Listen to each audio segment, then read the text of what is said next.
What happens to your Facebook account when you die? Would your loved ones know how to log into your financial accounts? And how can you avoid those pesky fees to check a bag on your next flight?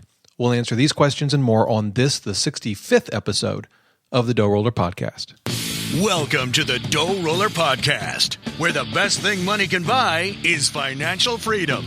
We help you make more, spend less, and invest the rest. And now your host, Rob Berger. Whether you're just starting out, buried under a mountain of debt, or well on your way to financial freedom, this is the podcast to help you take your finances to the next level.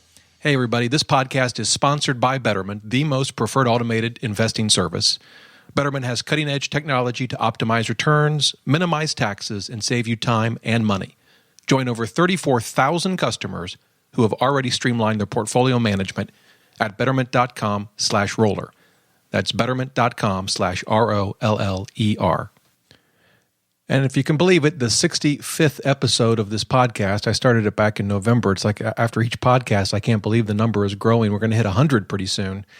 I've been talking to a lot of other folks who have podcasts on a whole host of different topics. I mean, most not related to personal finance, and it's fun to talk to other folks who are passionate about, whatever their niche is, and to see their podcast grow and develop. And when I look at mine, it's hard to believe that it's been so far. This is the 65th episode. I've been blogging at DoughRoller.net since 2007, and the podcast for me was a really important next step, because it really took my level of engagement with readers and now listeners to the next level. And it just was an explosive growth of email. I mean, I get email literally every single day with some great questions. Folks suggest topics, which is actually the case today. A reader named Neil suggested a topic I'm going to cover in today's show. I get great tips, many of which I'll be reading and sharing with you in future podcasts. So it's been a lot of fun. I really do enjoy receiving your emails. And as I've mentioned in the past, you can always reach me. Just shoot an email to dr@doughroller.net. So for today's show, I want to start with the money tip of the day, and it's something that I actually did last night, and it's to get an airline miles credit card. And obviously, this is applicable to folks that fly a fair amount. I mean, it doesn't have to be a lot, even a couple of times a year. But we have been flying a lot over the last year or so. Some of it's personal travel. Some of it for me is business travel. And I was booking a flight last night. I'm going to go fishing for the week in June, which is not my normal type of getaway. But a good friend, my best friend, really lifelong best friend, called me up and said, let's do this. So off we go into the I call it the wilderness of Minnesota. I'm not sure what everyone else calls it, but and we were booking a flight on United, and there I am. I don't have any idea what my United Mileage Plus number is, but I know I have an account from years ago. I can't log into it. I've forgotten my password. And I'm trying to figure all this out. I finally get United on the phone. They were very helpful. And as I was then eventually booking the flight online, they had an ad for their United Mileage Plus Explorer card. And it was just a no-brainer, really. I get 30,000 miles right off the bat. So that's the bonus that I get. I think there may be a minimum spend to get that, but you get up to 30,000 bonus miles. I get a $50 statement credit. And when I fly, the first bag that I check is free. And I'm always, particularly on a trip like that, it's almost impossible not to check a bag because I'm taking too much stuff for a week. And, those fees add up. And so for me, it was a no-brainer. Now, there are fees for this card, although the first year they're waived. There will be a $95 fee if I keep the card after a year, and I will if it continues to be a benefit for me. It partly depends on how much I fly on United. Before that, I'd applied for and received the Southwest card, Rapids Reward card, because they had a deal where I got 2 free tickets on Southwest. So again, that was a pretty easy decision. And so, it's something to think about if you fly a fair amount, and particularly if you tend to fly on the same airline. We have a couple that we fly on, but we've been flying so much that, it really makes sense even to have a couple of them. And you save money in the long run, and it can be a great way to, or I think it's really the fastest way to earn free travel. And so that's what I did. I've got the Southwest card. I've got the United card. I'll likely also get a Delta credit card because we've been flying a lot on Delta. And those will probably be the three that I get. But if you fly a lot, it can save you a ton of money and get you some perks, obviously, like getting your bag checked free. So that's something I've done. Recommend it if you haven't. Maybe look into it. Could save you some money. I do keep a list, and in fact, I'm working to expand this list of all credit cards tied to airlines that can earn you miles. And I keep that list not on DoughRoller, but on allcards.com, which is another site that I own. If you just go to the homepage, allcards.com, you'll see a link at the top to different categories of credit cards. But I've got a page dedicated to airlines credit cards, and my goal is to have a list of literally every single airline and what their rewards program is, a link to it, and if they have a credit card, and they all do, what that credit card is and what it'll give you. So you can check that out if you want at allcards.com.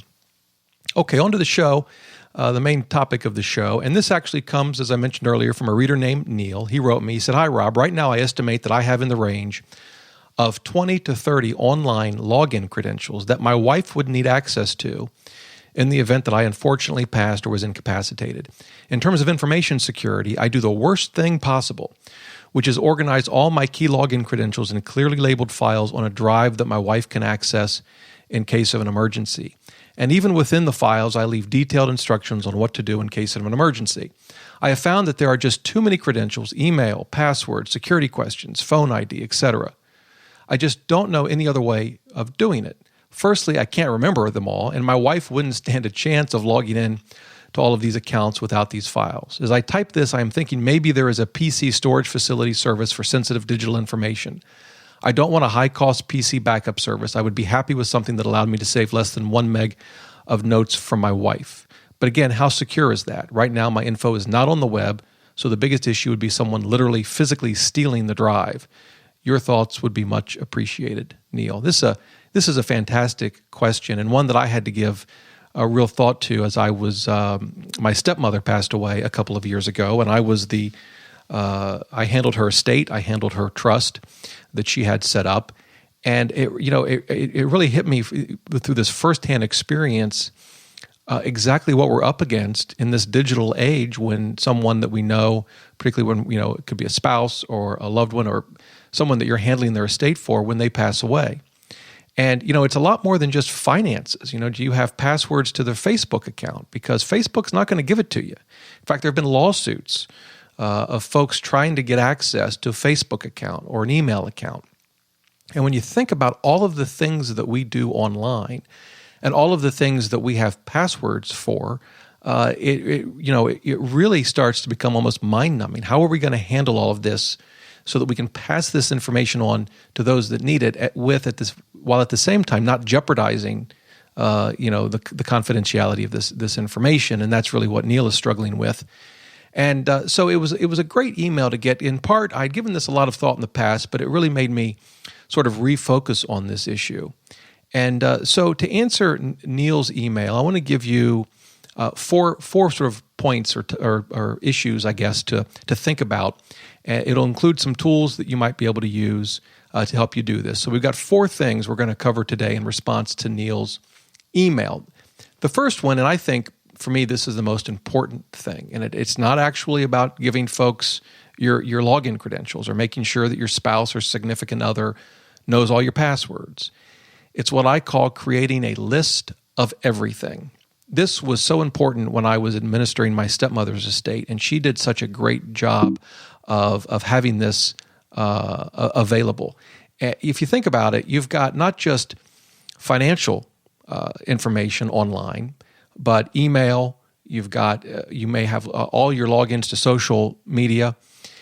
You have all kinds of logins for your computer hardware, your iPhone, your iPad, your computers. The list of everything gives your significant other a total rundown of everything they should know about that you have that they're going to need access to.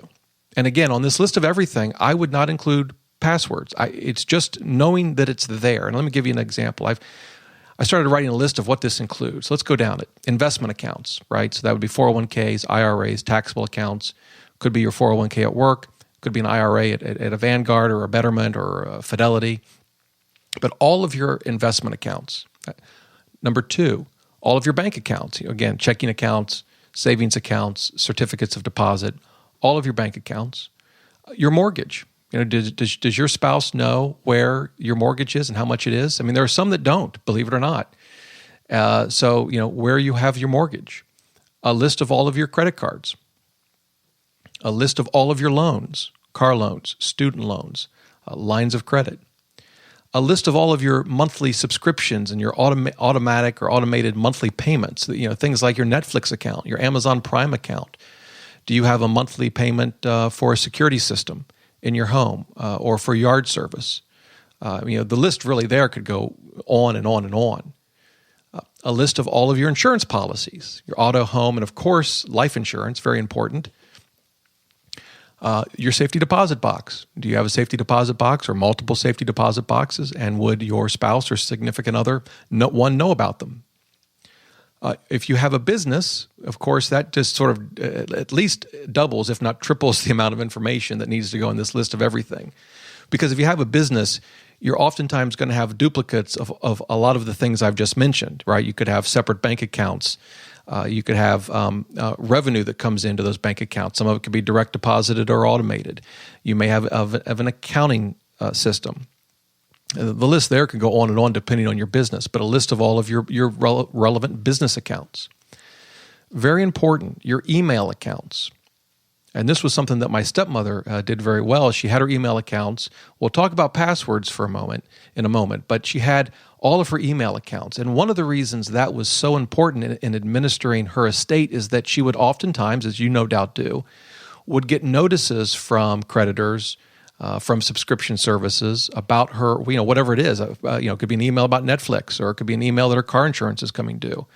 And it allowed me to make sure that I had found everything and had accounted for everything. So email accounts are critical. A list of, again, all your social media, Facebook, YouTube, Twitter, LinkedIn, and there the list can go on and on and on. All of your online services, do you subscribe to services, many that we've mentioned in the past, like Manila or Credit Karma? How about maybe you have an eBay account, maybe you buy and sell on eBay, maybe you have a Skype account.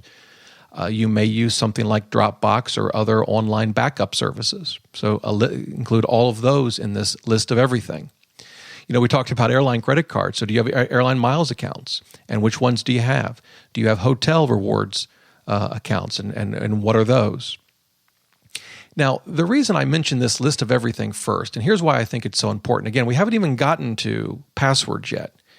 But particularly with financial accounts, if your significant other, your spouse, knows about all of the investment accounts, and I'll just use my own situation as an example.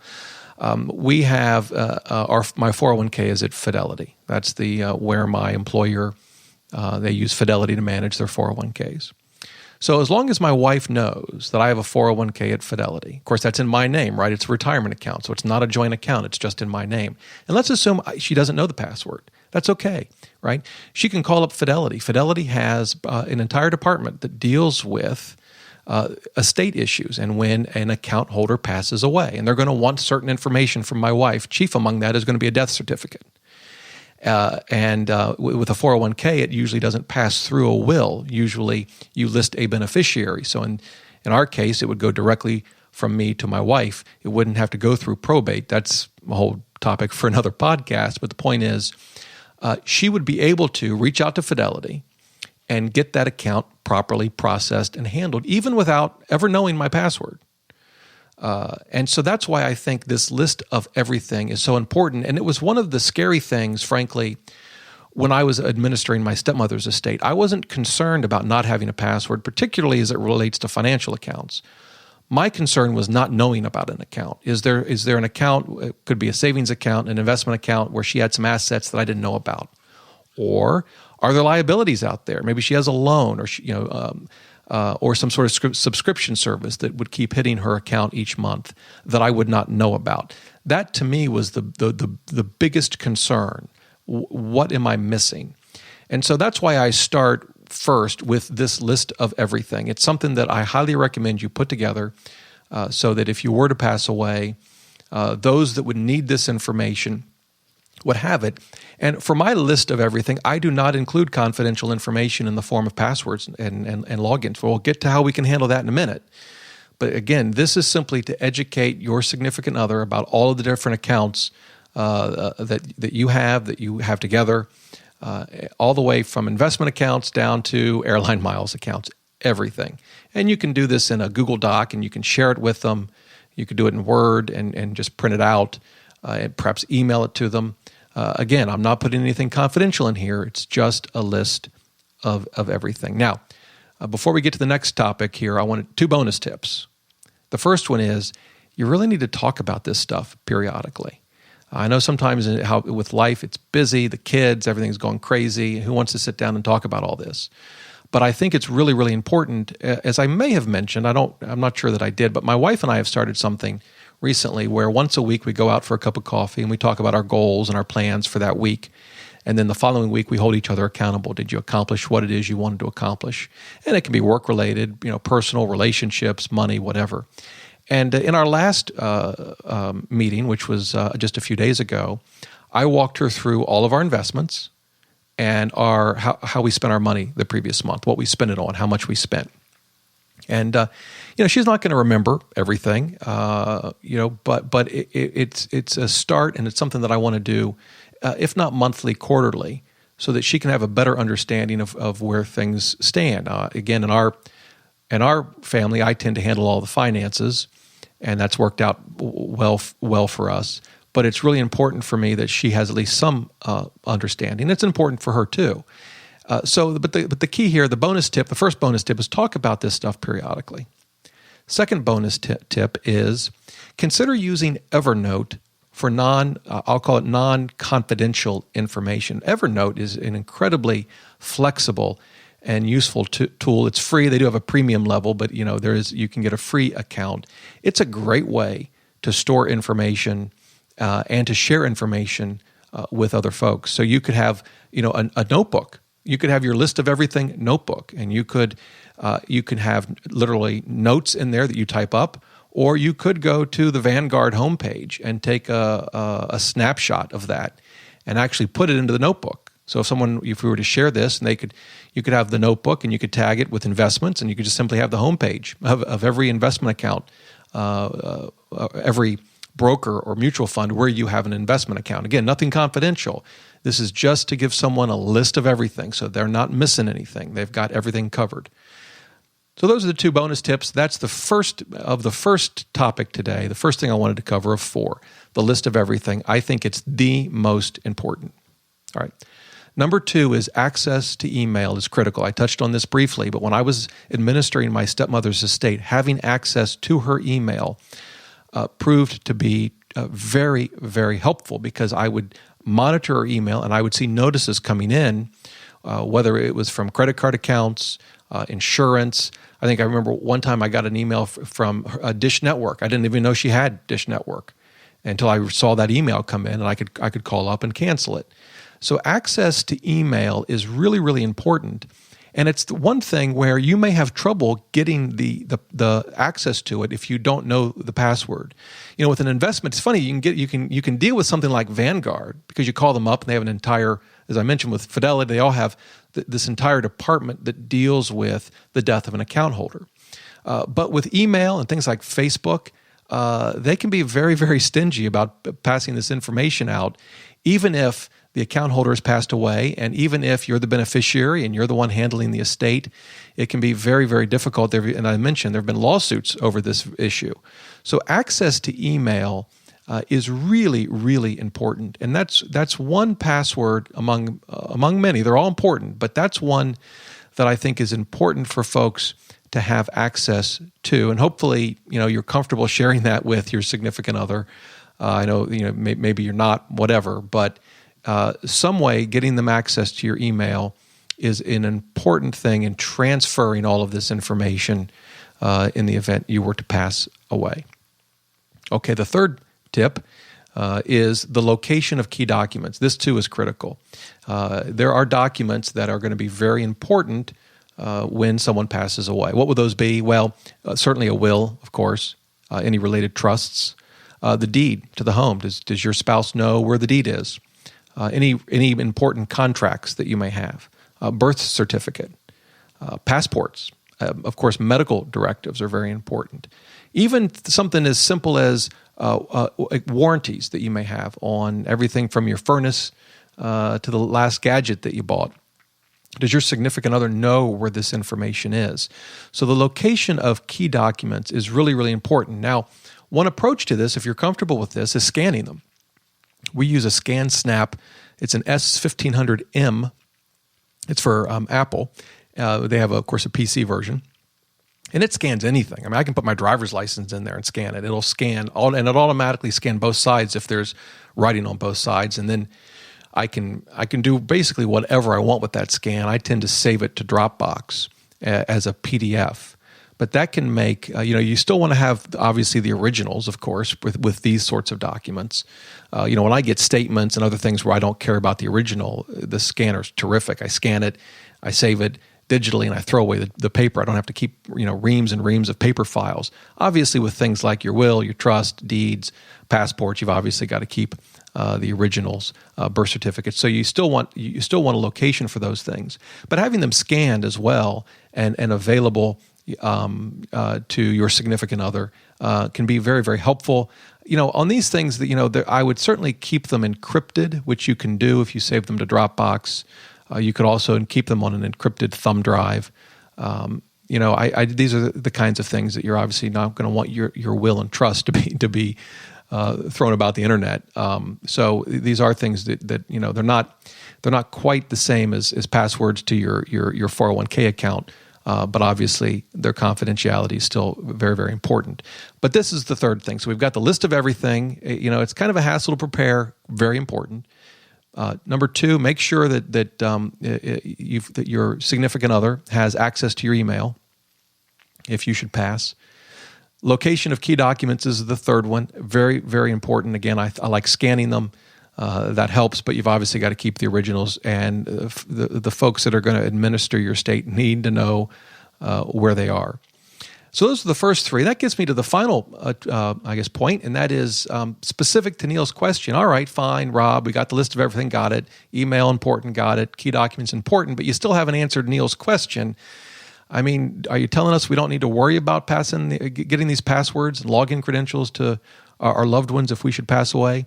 And how should we do it? Well, I do think it's important, and I'm going to suggest, three different ways to do it. I strongly, strongly favor the last way that I'm going to give you. But here are three ways to do it. One is what my stepmother did, the paper method. She literally had 4 sheets of typed up credentials where she had everything from her email to her bank account to her investment accounts. She was a pilot, and so she had a number of logins related to flying. She had logins to all of her rewards accounts, her miles accounts, and her hotel accounts. She had the login to Netflix, everything. It was on paper. And that worked out fine. It works. There are some drawbacks to it, and there are two in particular. One is each time you change a password, you got to update the paper. And, of course, what's going to happen? You're going to forget. And then you're going to end up with a list of passwords and login credentials that aren't up to date. That's the one big downside.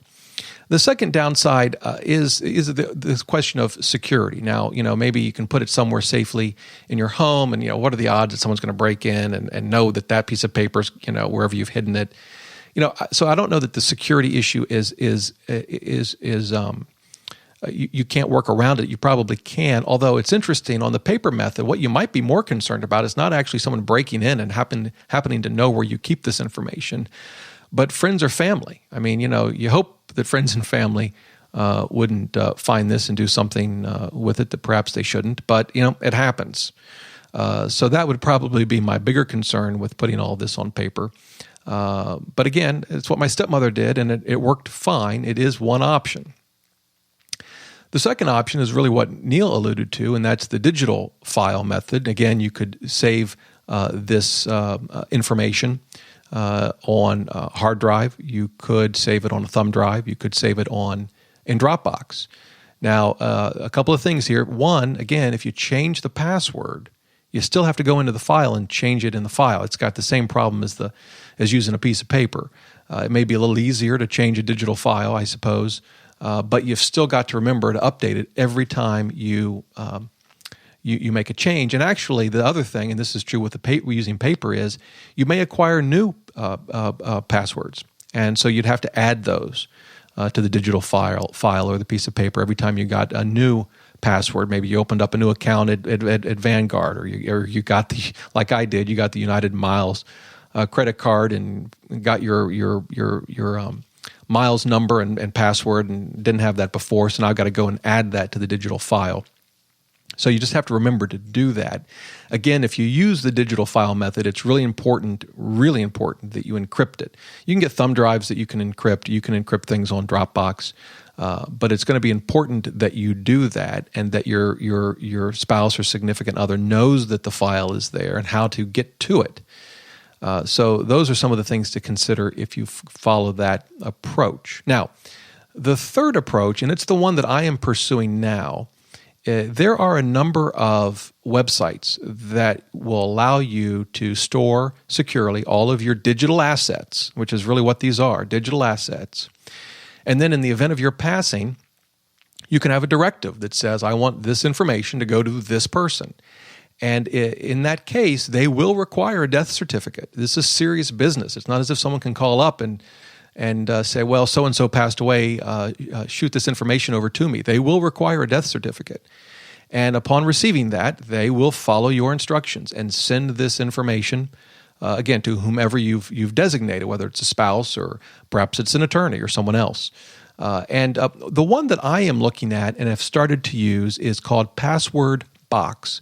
You can just go to passwordbox.com. And, in past episodes, I've talked about LastPass. LastPass is a free tool. They have a premium version, but it's a free tool that allows you to generate really complicated passwords, and then it saves them for you. And then when you go to the site, again, whether it's a financial site or it could be Facebook or your email, whatever, it will automatically log you in based on the information that it saves. Well, Password Box is the same concept, except that it adds some really cool features that I have not seen in LastPass.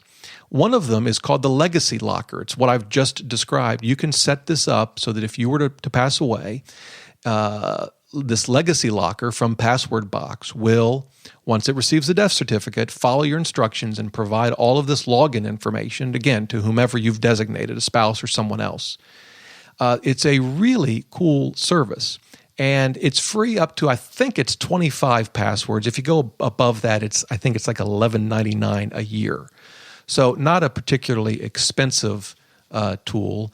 And I have found so far in using it that I actually like it better than LastPass, even for just remembering my password. It seems to work a little better and a little smoother. I've had different struggles with LastPass. I like LastPass a lot, but at times, and it's probably user error, but it hasn't worked. I'm sure it's user error, but it hasn't worked for me, and it's created multiple passwords for the same site. Again, I've worked around it. I think I've understood why that happened, but so far I've found Password Box to actually be just easier to use, and it has other features. Once you look at it, it has a feature called a digital wallet, where you can keep information like on your credit cards and that sort of thing, and you can even create secure notes within Password Box that, again, would get passed on to a loved one, whoever you designate in the event that you were to pass away. So my tool for all of this that I'm working through now and starting to use is passwordbox.com. I think it's worth checking out.